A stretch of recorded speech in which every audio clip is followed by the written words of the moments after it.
प्रयोगशाला सहायक की तैयारी करने वाले सभी साथियों को नमस्कार, जय हिंद। हमने स्टार्ट किया था आयनिक इक्विलिब्रियम।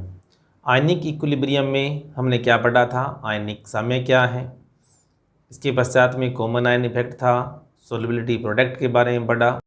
आज का जो अपना टॉपिक है वो है पीएच स्केल। पीएच के बारे में हमने काफ़ी चर्चा की है। और पीएच क्या है, किसी विलयन में हाइड्रोजन आयनों की सांद्रता को मापने का एक स्केल है। और इसको हाइड्रोजन आयनों की सांद्रता को नापने के लिए जो पीएच विधि है वो सोरेनसन 1909 में प्रोड्यूस की थी। अब मेन बात आती है कि क्या पीएच को हम जो जनरली पढ़ते हैं उतने से काम चलेगा, तो नहीं चलने वाला। क्यों? क्योंकि टेम्परेचर के साथ साथ में पीएच भी वेरी करता है। हम देखते हैं सबसे पहले कि पीएच क्या था।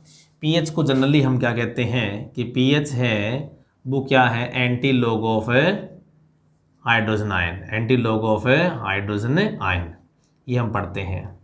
और हाइड्रोजन आयन कॉन्सेंट्रेशन को हम इसको ऐसे भी ले सकते हैं कि हाइड्रोजन आयन कॉन्सेंट्रेशन क्या कर सकते हैं, मेजर कर सकते हैं। जब लॉग को इधर लेके जाएंगे तो क्या आ जाएगा, 10 की पावर में आ जाएगा पीएच। ठीक है, तो इस प्रकार से भी हम क्या कर सकते हैं, हाइड्रोजन आयनों की सांद्रता को मेजर करके या पीएच की वैल्यू को डायरेक्ट ज्ञात कर सकते हैं। लेकिन और होती क्या है, ये 0 टू लेकर कहाँ तक, 14 तक होती है, ये सब जानते हैं। और ये भी पता है कि 0 टू जो 7 है के बीच में है वो तो क्या एसिडिक है, 7 है न्यूट्रल है, और 7 से क्या है वो बेसिक है। इतनी बात हम पढ़ चुके हैं। लेकिन ये होता कब है, ये होता है 825 डिग्री सेल्सियस, या हम कह सकते हैं 8 रूम टेम्परेचर। 8 रूम टेम्परेचर पर ये चीज़ें पॉसिबल है। लेकिन अगर टेम्परेचर इससे क्या हो, लो हो, तो क्या होता है, तो कई बार क्या है वहाँ पर टेम्परेचर देकर पीएच की वैल्यू को पूछ लिया जाता है, और उस समय भी हम क्या है वही वैल्यू करते हैं, तो फिर हमारा क्वेश्चन है वो क्या होता है, रॉन्ग हो जाता है। जैसे अगर ये पूछ ले 25 डिग्री सेल्सियस दिया गया हो, तो पीएच स्केल है वो कितना हो जाता है, 0 से लेकर ध्यान रखना 16 हो जाता है, और उस समय न्यूट्रल पॉइंट कितना हो जाएगा इसका, 8 हो जाता है। तो ध्यान रखना, अगर अपने को टेम्परेचर दिया हुआ है, मेंशन किया हुआ है कितना, 15 डिग्री सेल्सियस या इससे बिलो, तो हमारे पास में पीएच ये रहेगा। 25 पर अपने जनरली पढ़ते हैं कि पीएच स्केल है वो कितना है, 0 टू 14 होता है, और जिसे हम नॉर्मली यूज़ करते हैं न्यूट्रल पॉइंट क्या होता है इसका, 7 होता है। लेकिन टेम्परेचर जब इंक्रीज़ कर देंगे हम कितना, 35 डिग्री सेल्सियस कर देंगे, तो पीएच स्केल क्या हो जाएगा, घट जाएगा। ये कितना हो जाएगा, ये 0 टू 12 हो जाएगा, और इस समय इसका जो न्यूट्रल पॉइंट होगा वो कितना हो जाएगा, 6 हो जाएगा। तो ये ध्यान रखना है कि न्यूट्रल पॉइंट है वो कितने टेम्परेचर पर पूछ रहा है। अगर वहाँ पर टेम्परेचर मेंशन किया हुआ है तब तो हम टेम्परेचर की अकॉर्डिंग करेंगे। ध्यान रखना, पीएच है वो क्या है, टेम्परेचर के साथ में वेरी करता है। जैसे जैसे क्या है टेम्परेचर इंक्रीज हो रहा है, पीएच क्या हो रहा है, डिक्रीज हो रहा है। लेकिन अगर सिंपली पूछा गया हो, वहाँ पर टेम्परेचर मेंशन नहीं किया है, फिर वो रूम टेम्परेचर की बात कर रहा है। और रूम टेम्परेचर हमें पता है यानी 25 डिग्री सेल्सियस पर जो जनरल पैमाना यूज करते हैं 0 से लेकर 14 के बीच का। अब देखो इतने से भी बात नहीं बनेगी, अभी अपने को पीएच को कैलकुलेट कैसे करते हैं वो चीज़ थोड़ा सा देखते हैं।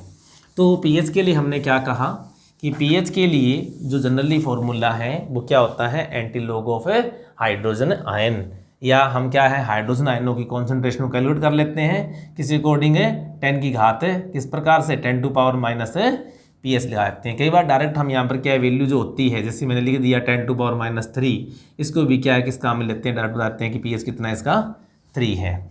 और ये ध्यान रखना कि जैसे जैसे इसकी वैल्यू है, नेगेटिव की वैल्यू क्या होती है, लघुगुण की वैल्यू हम क्या कहते हैं, इंक्रीज होती है, तो इसके पर यूनिट में क्या होती है, डिक्रीजिंग हो जाती है पीएच के अंदर।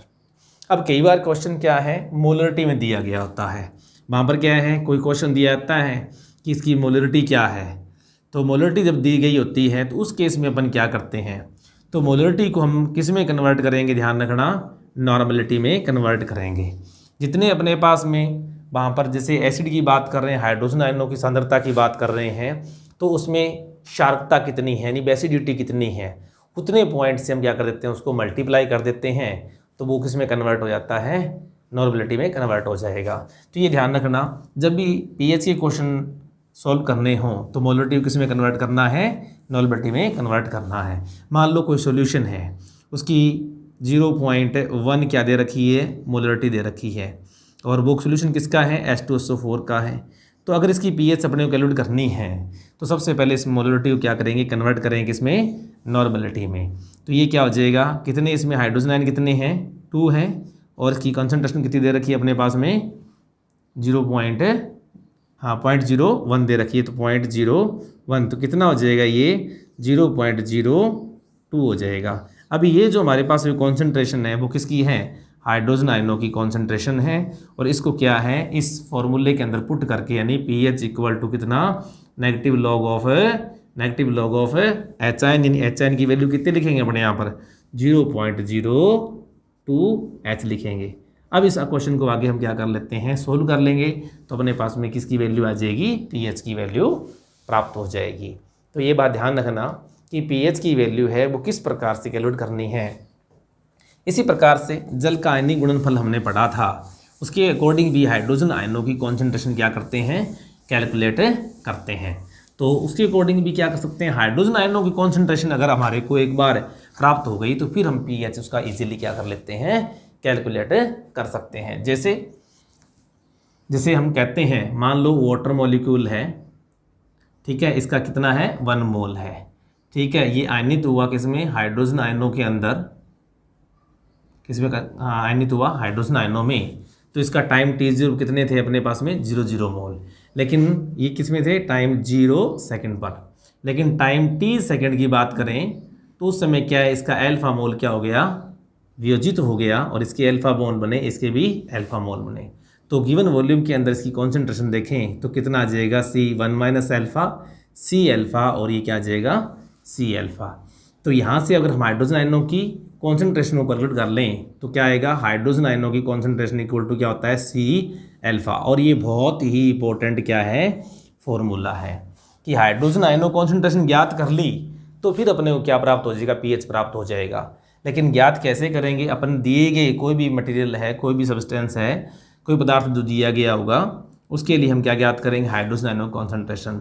तो C क्या है, यहाँ पर क्या है, दी गई कॉन्सेंट्रेशन है, और अल्फा क्या है, डिग्री ऑफ डिसोसिएशन, हम कहते हैं वियोजन की मात्रा, वियोजन की मात्रा, ठीक है, तो या हम कह सकते हैं आयनन की मात्रा।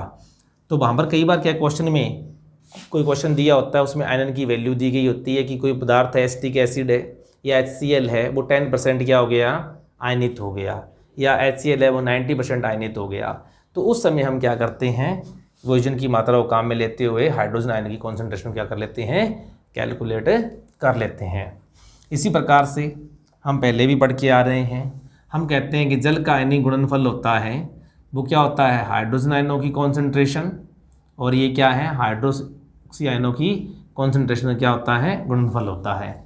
हम जानते हैं कि हाइड्रोजन आयन की कॉन्सेंट्रेशन है वो स्थिर ताप पर क्या होती है, कांस्टेंट होती है, और कितनी होती है, 1 × 10⁻⁷। सेम वे अगर हम बात करें हाइड्रोक्सी आयनों कॉन्सेंट्रेशन, ये भी क्या होती है, 10⁻⁷ एट कांस्टेंट टेम्परेचर। ये ध्यान रखना, टेम्परेचर कांस्टेंट है तो वैल्यू क्या इनकी कांस्टेंट रहेगी। तो Kw की जब वैल्यू हम यहाँ से कैलकुलेट करें तो अपने पास में क्या आ जाएगी, 1 × 10⁻⁻14। और ये हमेशा ध्यान रखना कि Kw की जो वैल्यू है कांस्टेंट टेम्परेचर पर, कांस्टेंट टेम्परेचर पर क्या रहती है, Kw की वैल्यू क्या रहती है, कांस्टेंट रहती है, वो भी कितनी, 10⁻⁻14। ये ध्यान रखना हमेशा। लेकिन टेम्परेचर वेरी हो गया तो इसकी वैल्यू भी क्या हो जाएगी, वेरी हो जाएगी। तो जब हाइड्रोजन आयनों की कॉन्सेंट्रेशन को कैलकुलेट करते हैं तो क्या आ जाएगा, यानी हम ये लिख सकते हैं Kw अपॉन क्या आ जाएगा, हाइड्रोक्सी आयनों की कॉन्सेंट्रेशन। अगर हाइड्रोक्सी आयनों कॉन्सेंट्रेशन अपने को दी गई हो, ये अपने को ऑलरेडी पता है, तो हाइड्रोजन आयनों कॉन्सेंट्रेशन क्या कर सकते हैं, कैलकुलेट कर सकते हैं। तो ये कितनी है, 10⁻⁻14 अपॉन क्या लिख सकते हैं, हाइड्रोक्सी आयनों की कॉन्सेंट्रेशन अपन लिख सकते हैं, और हमारे पास में क्या आ जाएगा, हाइड्रोजन आयनों की कॉन्सेंट्रेशन प्राप्त हो जाएगी। कई बार क्या होता है, हाइड्रोजन आयनों की कॉन्सेंट्रेशन की जगह हाइड्रोक्सी आयनों की कॉन्सेंट्रेशन दी गई होती है, तो उस केस में क्या करते हैं, तो तो उसमें केस में हम क्या है pH की जगह क्या ज्ञात कर लेते हैं, POH ज्ञात कर लेते हैं। बात वही की वही रहती है। तो जब POH अपने को ज्ञात हो जाएगा तो हम क्या कर लेंगे, हम इसमें से यानी दी गई वैल्यू में से क्या कर लेते हैं, सब्सट्रैक्ट कर लेंगे। किसको, ये अपने पास में जैसे अपन देखें कि pH वैल्यू को कैलकुलेट करेंगे तो क्या आएगा 14 माइनस क्या आ जाएगा, ये POH की वैल्यू को क्या कर देंगे, सब्सट्रैक्ट कर लेंगे। हमारे पास में क्या प्राप्त हो जाएगा, pH प्राप्त हो जाएगा। तो इस प्रकार से डिफरेंट अपने पास में क्या होते हैं, फॉर्मूलाज होते हैं। इसी प्रकार से कई बार क्या है एसिटिक एसिड वाला क्वेश्चन है वो कई बार आता होता है। तो उसको अगर हम देखें, जैसे एसिटिक एसिड का वियोजन है उसके अंदर देखें तो उस पर क्वेश्चन कई बार आता होता है। वो कैसे रहता है कि एसिटिक एसिड है CH3COOH, ये आयनित होता है, ठीक है। क्या बनते हैं, हाइड्रोजन आयन प्लस क्या बनेगा, एसीटेट आयन बनेगा। ये बन रहा है अपने पास। अब क्या है, अब दोनों के बीच में क्या है, साम्य स्थापित हो जाता है। मान लो अपने पास में इसका टाइम T0 पर क्या 1 मोल था, इनके 0 मोल थे। उसके बाद में अल्फा मोल क्या हो गए, वियोजित हो गए, इसके अल्फा मोल बने, इसके भी क्या बने, अल्फा मोल बने।